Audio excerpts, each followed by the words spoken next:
I don't remember the specific taxes that he abolished, but he also came and said there were so many indecent taxes. So Ufurata's first budget was, we've abolished this, we have abolished that, we have abolished this. And even people started joking on social media that the only thing they didn't abolish was the NDC. Isn't it funny that after a long while, the NDC has come back to power, and Atu Force's first budget is all these abolish this, abolish that, we have abolished the EV levy, we have abolished this. And funny enough, you go on social media and say, oh, they have abolished anything, they only forgot to abolish the NPP. It's very funny. So now, this is where I'm looking at now.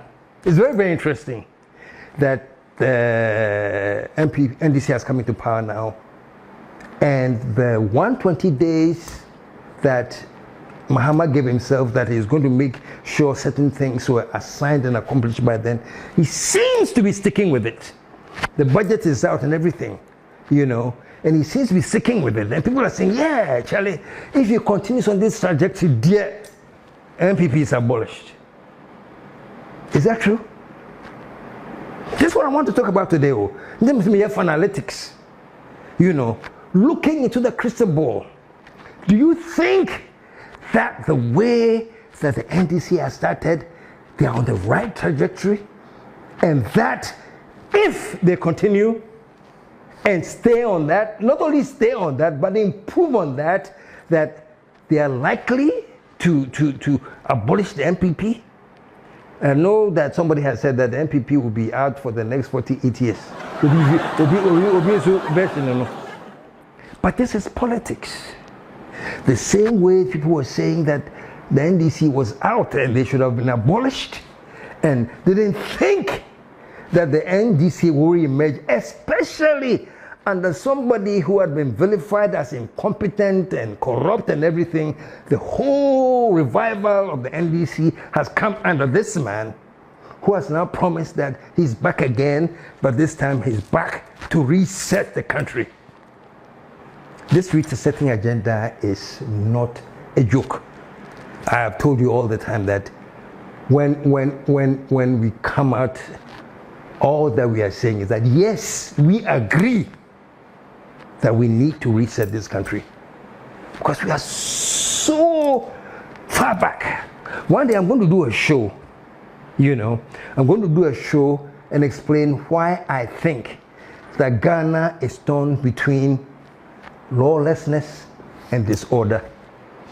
Not today, I'll do a show, maybe the next one or the next two. You know, we complain about everything. We complain, you name it. We complain about Galamsey and the harm it is doing to Ghana. We complain about the driving.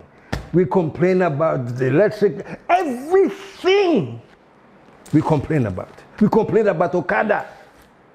And Mahama is receiving hell. Say, but why are you going to bring back Okada? How can you bring back Okada as a baby and things? You know, everything. And my show that I'll do to explain why we are where we are is because Ghana is now standing between lawlessness on one hand and the other hand disorder. Not you. We are standing on lawlessness on one hand and on the other hand disorder. That is why we're where we are. So for me, my whole understanding, unless I'm wrong, Your Excellency John Dramani Mahama, unless I'm wrong, my whole understanding of resetting is this, that Ghana is going to make sure that we return to the days where we had law and order. So if that's what Mahama says is going to create the DMC, he has my support. I'm right behind him. Because that is the only thing. Sure, talk about any problem in Ghana now. You talk, just mention any problem, and I tell you that the root cause of that problem is lawlessness and disorder. End of discussion. What a problem be out there? You can send it to me on Facebook and YouTube. Name any problem, and I will tell you, I can prove to you that I can show you that the root cause of that problem you're talking about is because we are torn between lawlessness and disorder. But that's not the show for today. So I'm saying that my idea of resetting is simply that there's going to be the establishment of law and order. So I'm saying this, folks, based on my analytics, say I am part that resetting will set Ghana on the trajectory of law and order. And I'm telling you, then the NDC is in for a long time. But if at the end of the day, it's all going to be like abolish and they started with beautiful budget, everybody is happy, but at the end of the day, it's going to end up like, there's still no accountability, there's still no transparency, then to end up the same way the NPP ended. So me, I'm just saying analytically there, Mahama, to me, the law and order, but law and order goes with discipline. And that's the biggest thing missing. Shall I name it? All the land issues, everything indiscipline and the lack of law and order. Whoever will bring law and order in this country, there, Charlie, a day for you. A day with you. So, looking into the things, look at what the NDC has inherited now. Free SHS, great idea. It's a great idea, but it's not a novel idea because free HSS, even in the Constitution of Ghana, it stated that eventually, progressively, this nation should evolve towards establishing free education. And sure, compliments to Nana Addo say, I'm not waiting. Mostly progressively, but maybe I'm in a hurry. I'll do it and I'll do it now. If only he had done it and done it right, it would have been the greatest asset ever left to Ghana. Let me say one of the greatest. Let me not exaggerate. But it was sort of rushed, you know. So now one of the challenges that this government is facing, what to do with free SHS? Uber review. Because it is such a popular thing. It is so admired by many. Let's face it, it gave the opportunity for many who otherwise could not have gone into SHS. It opened the doors for many. So yes, it had some good things to say about it. It obeyed those my opportunities, you know. But at the end of the day, no matter how you look at it, it was rushed. This is what my father used to say to me. Reverend G. KSM, the very Reverend of blessed memory. I said, Kweku, if we want, now I could 2, now I could 3, now I could 4. Sunday, you know. Would you get if we want, now I could 4? What you want, wish him, say. Once happens, I take 1, 2, 3, 4. Let me speak it in English, you know. This is advice my father was giving to me one time. You know, I was more of a radical. I wanted him quickly. And he was advising me, he said, listen, my son, the logic of this world, this universe is that start from 1. You perfect 1. You master 1. Then you go to 2. And then you understand 2, you perfect it. Everything is cool with 2. Then you go to 3. You do the same thing. Then you go to 4. He was explaining that the things are gradual, step by step. Then you go to 5, 6, you know. But he was telling me, he said, my son, if you think you are so smart that you start from 1 and you want to skip it all the way to 6, something will happen and trigger you back down to where you would have started. So take your time. And I'm saying this to say that, yes, free HSS is a brilliant idea, but we didn't take our time. We started from 1, boom, then we got yeah. And there were all these complaints. Headmasters complaining, students complaining, general people, parents. The preaching and everything that concerning this free education is that government has taken over everything. Just birth your child and bring your child to school. It doesn't work like that. It is not like that. Practically, that is not true on the ground. The parents are suffering. They are going through a lot. Because one, my brother, things you are buying, a parent end up spending close to 6,000 to 7,000 cedis items before the child going to school. You get to the school, before leaving the school, because you want the quality education which is not provided for your child, you need to spend a lot of money before leaving the school. So, you see, the free thing we are talking about, you see, it's high time we have to revisit this particular sentence. You know, very few people say, I'm giving you something free, but it has quality and it means a lot. It has everything that is adding value to your life, but it is free. But it doesn't happen like that, though.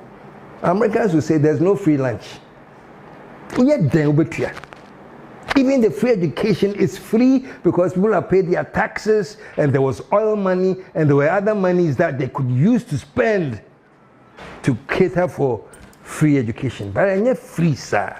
So basically, all I'm saying is that yes, it was a solid idea, but it was so popular because it created amazing opportunity for people who would have otherwise not gotten education to get it. So that was brilliant. So because of that aspect of it, because of the good aspects of it, it became so popular that it became a political issue. In the last election, one of the great gendarmes that were being engineered to make sure that Mahama doesn't win was that Mahama said Oba Obi, and this was on major television stations. I won't name them.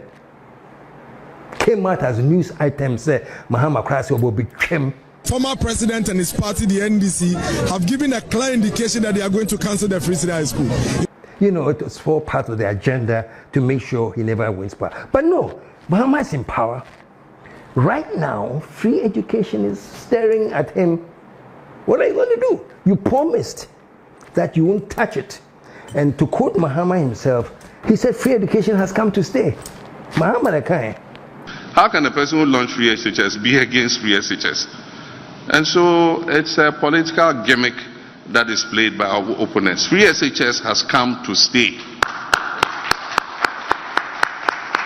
And nobody can roll it back. All we're saying is, let's improve the implementation. Let's take away the bottlenecks. Let's work to abolish the fast track. Let's be able to feed the children better by decentralizing the school feeding, the free SHS school feeding program. So those are all the kinds of initiatives we're thinking about. But we can only take that decision if we come together as stakeholders and discuss freely the challenges that it faces. Today, there is not the environment for a free discussion of free SHS. Ask any teacher or headmaster. If they make comments adverse to the conditions and implementation of free SHS, they are either sacked or they are transferred to Siberia. And so we must change that. We must free them to be able to come up and talk about it and discuss free SHS and how we can improve it. My commitment is to improve it. And so that political gimmick, if he comes, he will cancel free SHS. And I've seen some Osofutu going around and repeating the same thing. I don't know if he's, I don't know who he is, but he's also gone around repeating that same tired, hackneyed, political propaganda. I am committed to free SHS. I was the one who launched free SHS in this country, and free SHS has come to stay. It has come to stay. Assurance, no. Now he's in. Now what is he going to do? Because it has to change. Never in my life do I know that you can go to school for 1 month and then come home for 3 months. Nah, track 1 not track 2 it was a mess. We didn't plan it. Even I hear that Otumfo has added his voice to it in terms of what to do to review, to make it better. Listen to this. Free senior high school, no. So you try to Nasi Ebeka free senior high school among Kolakona Comadi and Yasapam Yabade, and a soon in Faso. Joe, Nay, ever said, you are no, Udin and San or Befi, Udin and San or Befi, Nan Wasako, then soon. Yanshi ye near Musi, a quite near co. Adrianin will be dear and woody. You bet me a tree, whom you are written ye. Obo was a bobetry a tree, I am in chair. Joe, I know another. If you can a cool school, no, if you will not pass here. Yeah, her bezry. Well, woman, who name won't you into a better natural trouble. Yeah, my bezry, no. Cocoa Boss scholarship, those days, they are movie. Net will be to a transfer, or dear, who's going to transfer a try near home. Bears are no who's away into a near their school administration. Bears near their man on so called. It is our bread, they are more Kenya, and never hope. They want none of the broken out to 2 million. No, yeah, simply what he was saying is that, yeah, either you review it or you cancel it. Because it is not working. You know, sadly, even if people with the authority and the power and everything, like Otumfo, even didn't say anything at that time, you can tell where we were as a nation. That people whose authority knew no bounds, even they would not ruffle any feathers under the previous government. So now there we stand. So that's why I'm saying, there's a lot for the NDC or Mahama to do to straighten things, to reset things. That's why I said, if, me may come with evil. Make I say when he resets it, because I don't know. It's still in the early days yet.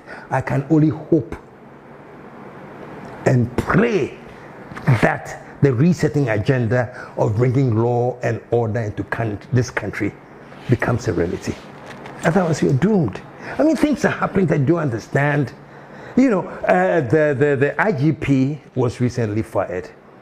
And there were those that were not too happy. They said he was one of the most professional policemen.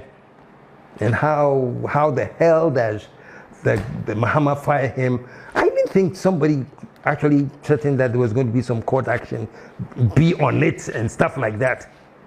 And on the other hand too, I saw so many policemen that were jubilating.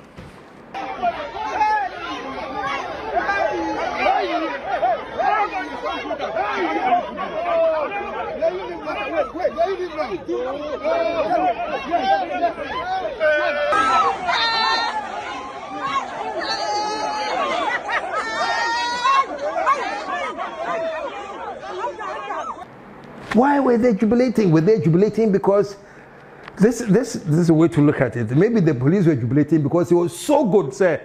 He was checking them. It happens a lot too in our society.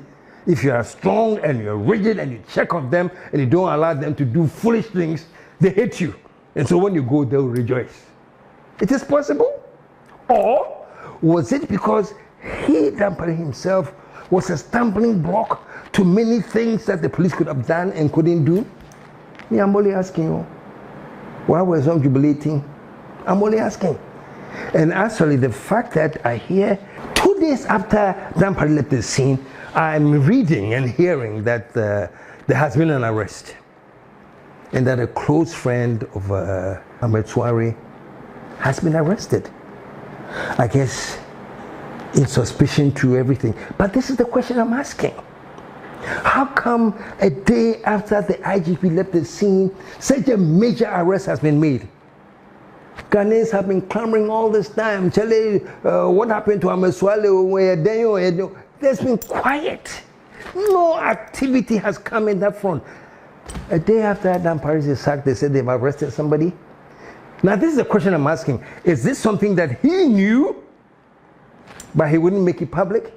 And if so, why?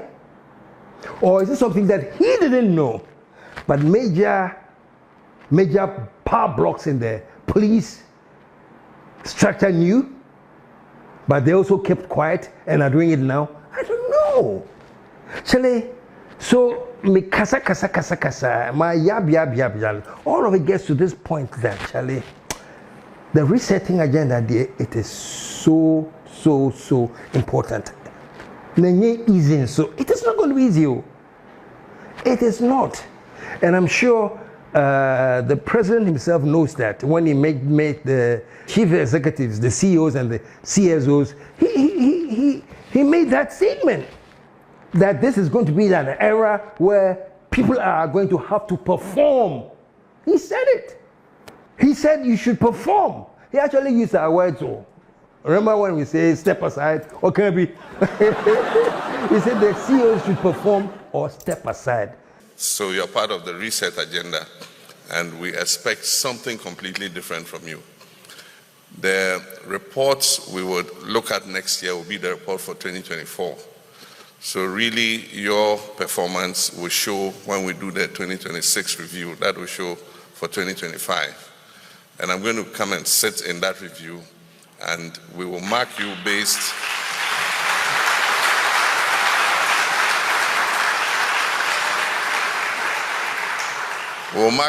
on your performances. And if you're not matching with the pace of the reset agenda, you might be asked to step aside. I'm not saying it's my word, but may a popular kakra. Anyway, let's move on.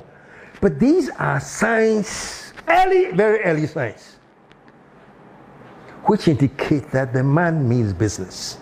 And I'm saying this today. If that happens, Mahama will break the 8. I don't say Mahama, because no. Let me say NDC.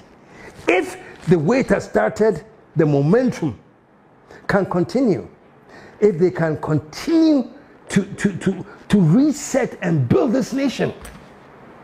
NDC members of parliament, if you can start going to parliament, yeah, Munko parliament kakra. Apa! It's always, the majority side is always empty.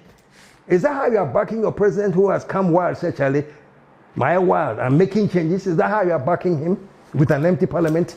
You have to change. I'm going to start a roll call on parliament very, very soon. You have to change. The BNI is empty.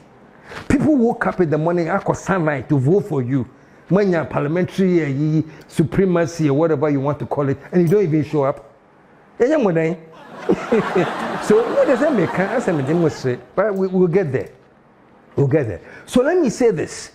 If NDC can continue like this, notice I say if, I didn't say when, because it's all said we are praying. If the NDC can continue like this, with the same, not the same, with increased momentum, not the same momentum, the momentum must increase. And last time I advised all the new appointees who have come in, show dynamism. If you're able to do that, you may probably just break the 8.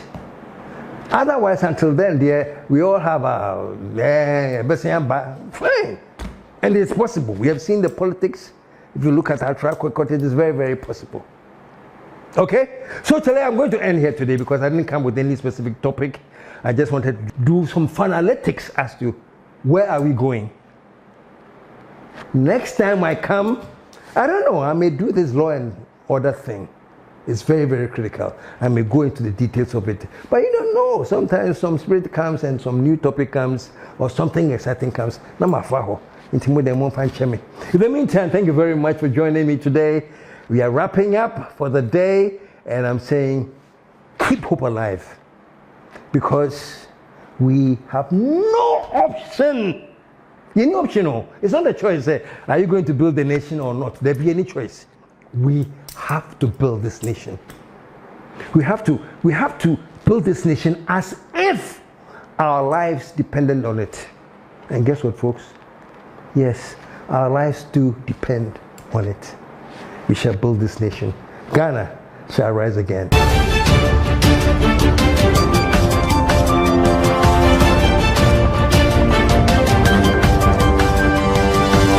Thank you.